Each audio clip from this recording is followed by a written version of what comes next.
Our subject this morning, how to get along with others. Quite a big problem, quite a subject. How to get along with others, or we might call it human relations.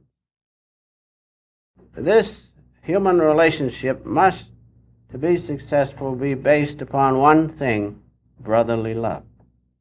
Whether we realize it or not, we are all dependent upon that underlying unity of consciousness or love to live successfully with one another, and also to live in God's presence.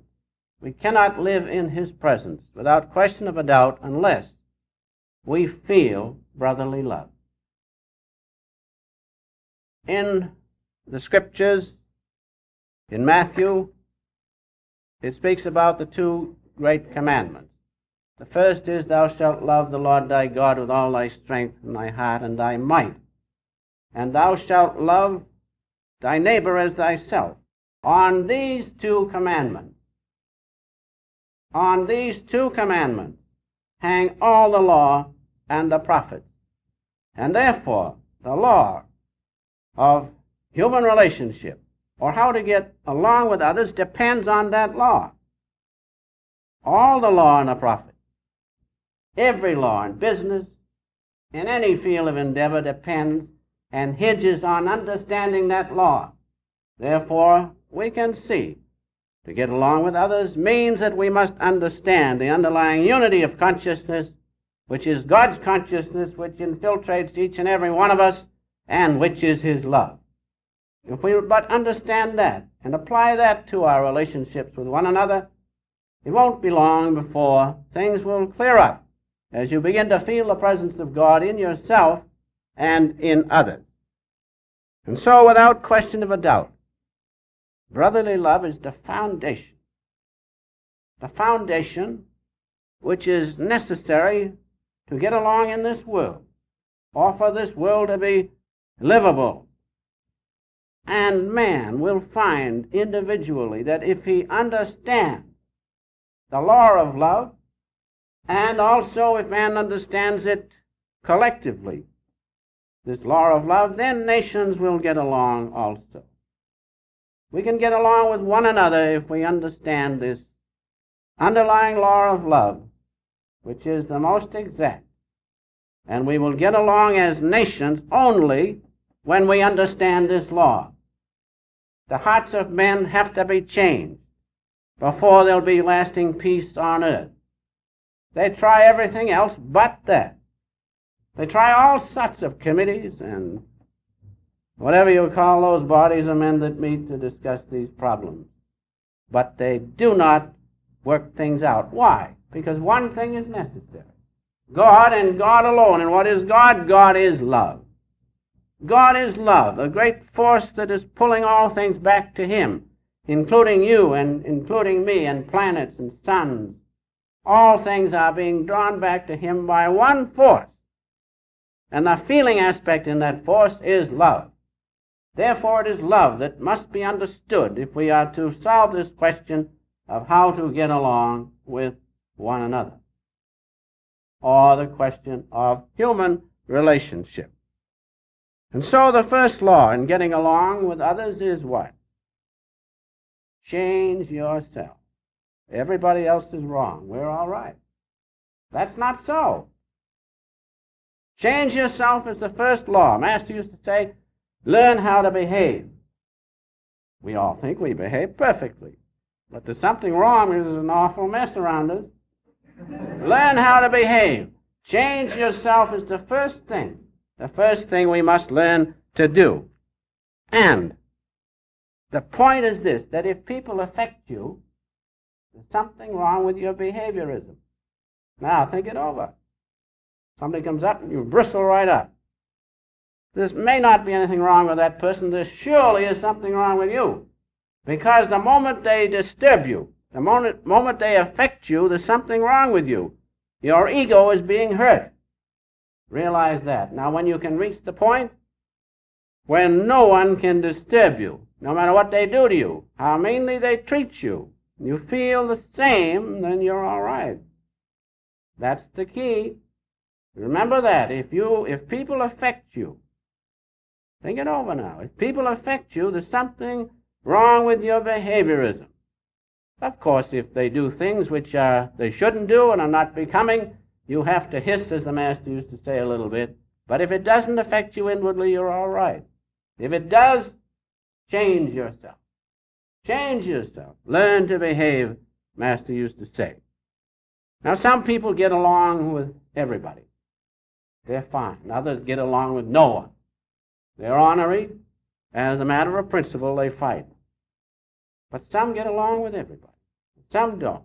So we should have that divine carriage. That divine carriage as God's children.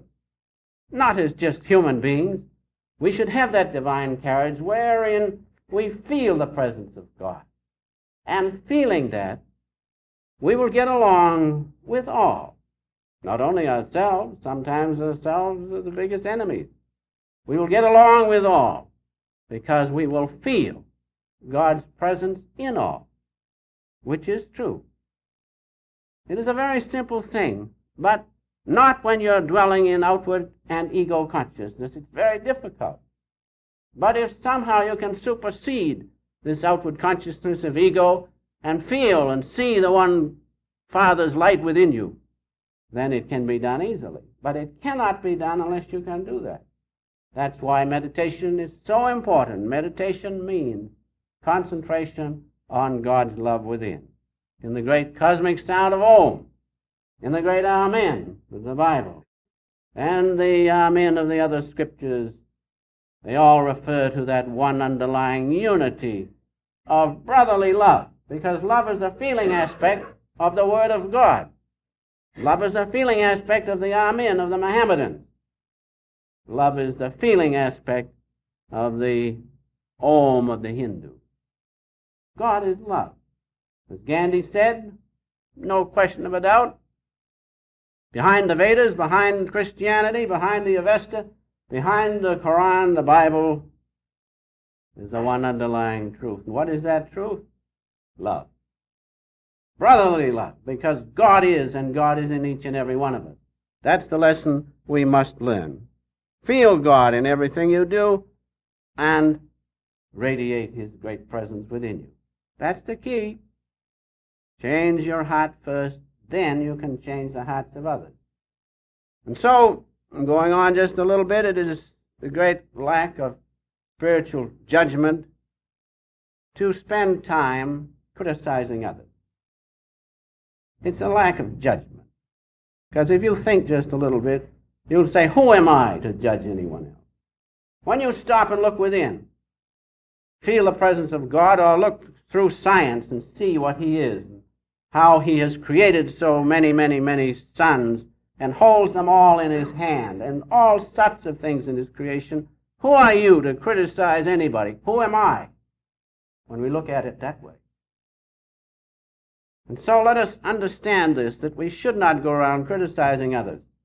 Our own action must be above reproach before we can even think of criticizing others. Understand that. Jesus said, let him who is without sin cast the first stone. Let him who is without sin cast the first stone. And I know the more that we meditate and feel our oneness with God, the less apt we are to criticize others. And of course, the worst thing is to bring out into the open, for instance, the faults of others. That's a sin against God, because God is in each every one of us. God is in those who are in delusion and err just as much as He is in the hearts of the wise. So let us understand this, because for the simple reason we're sensible people, and we must know that when we do these things, we're laying up karma, and karma has to be paid for. And I don't want to pay for any more than I've got now. I've got enough. And I'm sure we all agree on that. So let's be satisfied with that and not lay up any more new karma by criticizing others, when perhaps we are not in the position to criticize them according to truth. Sure, we can criticize them in this ego consciousness. The one who shouts the loudest wins usually. But not with God, the one who keeps still wins with God, and in that stillness finds God. He's the one who wins with God.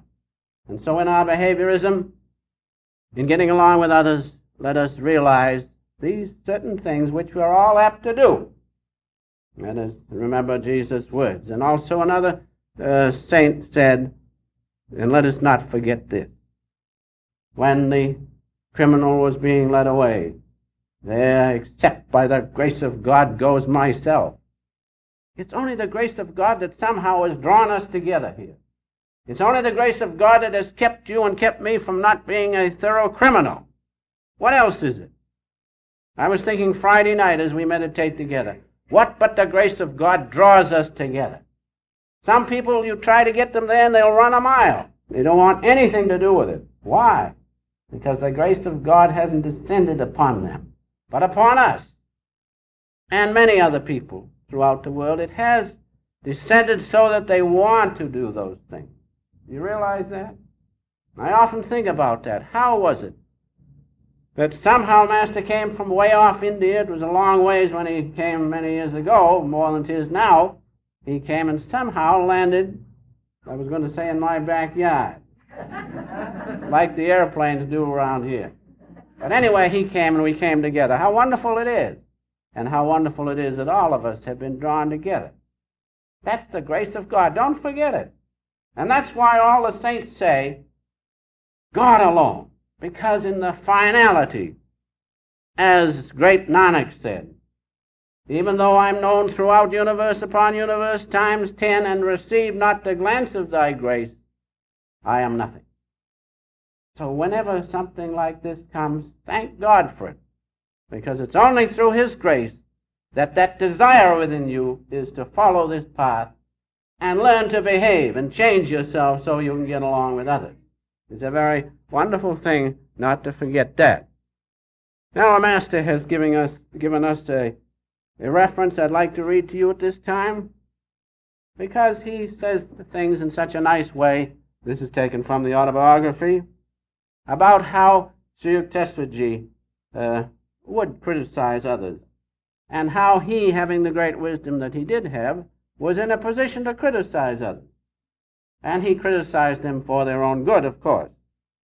New disciples often join Sri Yukteswar in exhaustive criticism of others. It's very easy to criticize others. At the drop of the hat, we'll criticize anybody. Sometimes if we're not feeling just right. So, models of flawless discrimination. But he that takes the offensive should not be defenseless. As we say, if you live in a glass house, don't throw stones. It's the same thing. The carping students themselves fled precipitately as soon as Master publicly unloosed in their direction a few shafts from his analytical quiver. I understand Master used to say he could give it to us too. Sri Yukteswarji was very keen, but Master said I wouldn't have missed it for anything, because it helped me, it changed me. And so he goes on, tender inner weaknesses. That is, those who criticize mostly inside, they're awful easily hurt. So he says, tender inner weaknesses revolting at mild touches of censure are like diseased parts of the body, recoiling before even delicate handling. This was Sri Yukteswar's amused comment on the flighty one. And so going on to a little more now in our subject this morning, and we come to a very delicate problem in human relations, which is married people. Married people. It's a very delicate problem, isn't it? Well, then you've all solved it. That's fine. But have you solved it? It's a delicate problem because when people live in close contact, as those of us who are married do, the chances of losing the respect for one another, the chance is very great. That's natural, but that's not necessary. And so, as we live together, we have to be careful of one thing. Now remember, human relationship exists in married life, I think, more so than in single life or in worldly life. Because of that one thing, of the close proximity of living. Unless one is careful and does not keep the marriage on the higher plane, but wholly on the physical plane, then it ends in trouble, and as they say, anything can happen. As I read the papers, I'm sure of that. Anything can happen. But that doesn't mean it's going to happen. Because I know, you know, many married people, the epitome of right living, the epitome of getting along with one another. And we have the greatest example in Larry DeMarcia. And so this is a problem, though, and we must realize it. And there are always, as I have said, two sides to the question. That's the thing we must not forget. On the marriage side, there's two sides to the question. Her side and your side. But there's only one as far as we're concerned. My side. But that's not true. Now, for instance, let us take first the husband's side. And one fellow came up to this husband. He was a very proud husband. And he said to him, he said, that's a fine little wife you have. Such a good worker. He says, yes, that's true, he says. I wish I had a couple more like that. So that's the husband's side. But the wife also has a side. And I must give both sides. I cannot give just the one side. And so the wife went to the family doctor about certain problems, and the family doctor said to her, he says, I don't like the looks of your husband. And she said, neither do I, but he's awful good to the children. So there you have the other two sides. And both are right, are they not? Of course, the first man didn't mean he wanted two more wives, but he'd like to have two workers like the wife. And the wife meant something different than the doctor meant. So there you have both sides to the question. But that's not the real side that I want to emphasize. The side is this. But the marriage relationship can be most beautiful, without question of a doubt, when both turn to God. And I see it happen many times. When they both turn to God and realize this one thing, that God is in the husband, God is in the wife, God's in both of them. And they feel that, then the relationship is most wonderful. Then both go to God. And the one thing to remember is this: nothing is lost. If you follow the physical relationship wholly, or even more than you should, both are lost. Both husband and wife will lose one another. But when the relationship is cemented by the underlying love of the infinite Father, both are saved. Both go to God. And so if you are married, realize that you have the most wonderful chance, not only to save your own soul, but to save the soul of the one you love. It says so in the Bible. It says most wonderfully in Corinthians. We read as follows, in the 7th chapter, the 16th verse. For what knowest thou, O wife, whether thou shalt save thy husband? And it also goes on in the next part to say, what knowest thou, O husband, that thou shalt save your wife? How do you know? How do I know? But God has given us this position to save the other soul. He works in many ways. God works in many, many ways. And we should understand that God is in the mate, and that it is, without question of a doubt, your duty and my duty to save the other one. That's the most wonderful relationship that can exist, and it does exist. Gandhi said about his wife, he said it so humorously, he says, I don't know, he says, but she affects me more than any other woman in the world. He says, no doubt she's got faults that I don't see. But he says there's an indissoluble bond between us. Isn't that wonderful? And that bond is God's love. And so if you are married, don't feel sad. You've got the greatest opportunity in your life. And that's what I mean that when I say that. And when God comes into the other one, all the troubles cease. At least for the time. Then you have to get at it again. But keep in his consciousness and everything must work out right. I have a friend, he's the dean of the Christ Church Cathedral in Hartford, Connecticut, and he evidently has carried on sort of a poll, don't they call these things, a poll about divorces and so forth. And he found out, and he has said this, he wrote a little article in Guidepost, and he has this to say. He said, I have known of church people who became divorced, yet in my quarter century in the ministry, I have known not a single instance of those who have prayed and worshiped together habitually to have been separated. Isn't that nice? So there's no need of it. There's no need of it if we both turn to God. And remember, God is in the mate. And that's what we must never forget. That's all.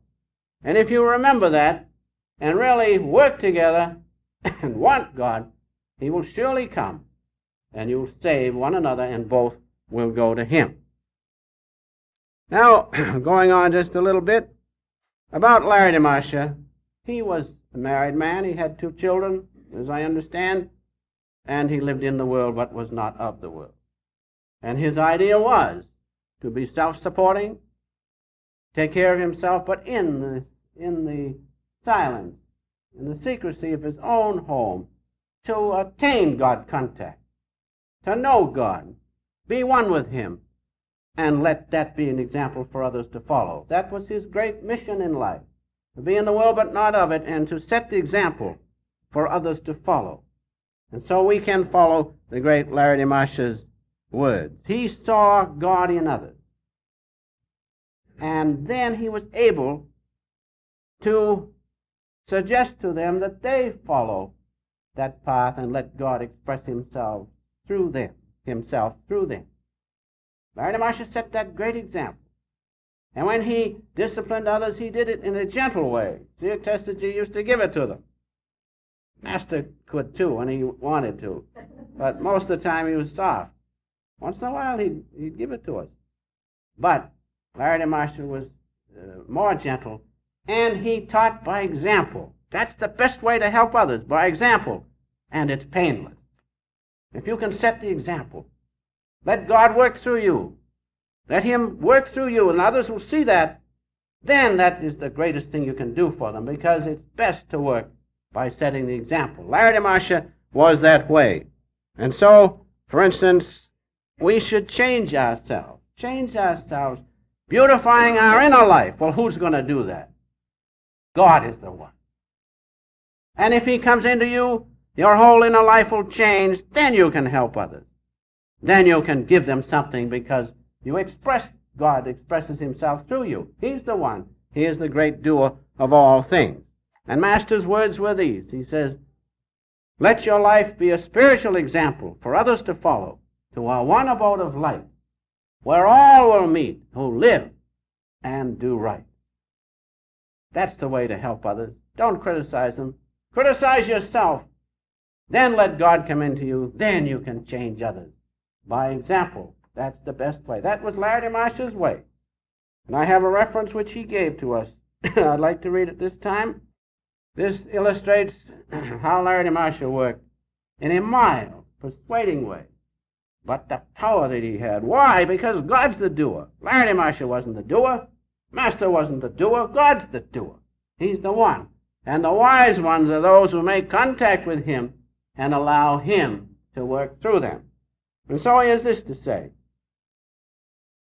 about Larry DeMarcia. If a disciple neglected any of his worldly obligations, the Master would gently correct and discipline him.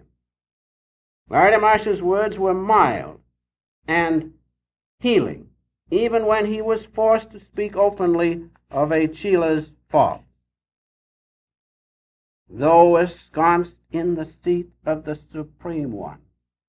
These are most beautiful words. Though one with God, though ensconced in the seat of the Supreme One, Larry DeMarcia showed reverence to all men. Why? Because he felt God in them, irrespective of their differing merits. When his devotees saluted him, he bowed in turn to them. only because he felt God in them. If you feel God in anyone, you can take the dust of their feet. And that's just what he did. With a childlike humility, the Master often touched the feet of others, but seldom allowed them to pay him similar honor, even though such obeisance toward the Guru is an ancient Oriental custom. And so there was the great example of Larry Marsh. He was one with God. I have in my possession the chart which he made of the chakras of the spine, and the connection between every petal of each chakra to the 1,000 supreme petal lotus of the brain. Every connection exactly. How did he do it? Because he was one with God. And in spite of that, though ensconced, as the Master says, in the Supreme One, he was mild and gentle in his criticism.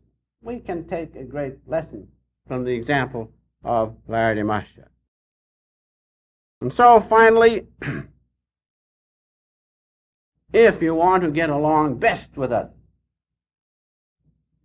if you want to have the best relationship with others, there's one thing we must do to feel that brotherly love, which is the underlying unity of all our relationship, and that is to regularly set apart a time in the day to contact God, to feel his presence, to be one with him. And if you're doing that, increase the length of time. Do it deeper. We certainly owe to the infinite Father a little more than we give him. But if we'll do that, then what will flow through us? His great love and his wisdom will so change us that people will see what a job he's done on us, how he has changed us, and they'll want to change likewise. Isn't that the best way to help people, to get along with people, is to feel the presence of God through meditation and allow him to do it? He's the doer. He's the one. But he can only do it when the instrument is there, ready. Meditation will make your instrument right and ready. Meditation will make you able to perceive the great presence of God, feeling him flow through you. Such a power will go from you, such a healing power, because it's God who does it. It will affect others, and you will see them change right before your eyes. Now, remember, it is not you who does it. It's God. God's great grace is what does it. And that's what will happen. If you will do that, regularly meditate until finally there's no difference between your consciousness and God's consciousness, then he will flow through you, and there's no question about you getting along with others. You will change them, because it is God who will flow through you. That's the right way to handle this problem. And you will feel, you will see others change through you as his great all-pervading love flows through you, and the healing touch of your hand touches others. God is a great one. He's the one. And feeling him, the ego will not be there, and his presence will flow through you. That's the great lesson to learn to get along with one another, is to feel the presence of God and allow him to do the changing of other people. And I'll close just by a reference from our Bible about this very thing, which we have been talking this morning, in Colossians, the 3rd chapter, the 15th and 16th verse. If you want to get along with others, know God. And it says, and let the peace of God rule in your heart, to the which also ye are called, in one body, and be thankful. The one body is what? God's consciousness. And what is that? Love. That's why, if we can realize that, we'll get along with everybody, because we are called in one body. We are united in one body, not in diversity, in the unity of God's presence within, which is his great love. Then it goes on, let the word of Christ dwell in you richly in all wisdom, teaching and admonishing one another in psalms and hymns and spiritual songs, singing with grace in your hearts to the Lord. Singing, as we do on our meditations and in all SRF meditations. singing with joy in our hearts because the grace of God has descended upon us for some reason or other. Let the word of Christ dwell in you richly in all wisdom. What is the word of Christ? The holy vibration. The great cosmic sound of Om. No wonder Jesus called it the Comforter, because all wisdom of God is in it. All love of God is in it, as it says. Let that dwell in you richly in all wisdom, singing with grace in your heart to the Lord. And so, that's the answer to the question. How to get along with one another? Change yourself and get God first. Having Him, having His love flow through you, you'll not only get along with others, but you'll help them feel what you feel, the presence of God's love in your heart.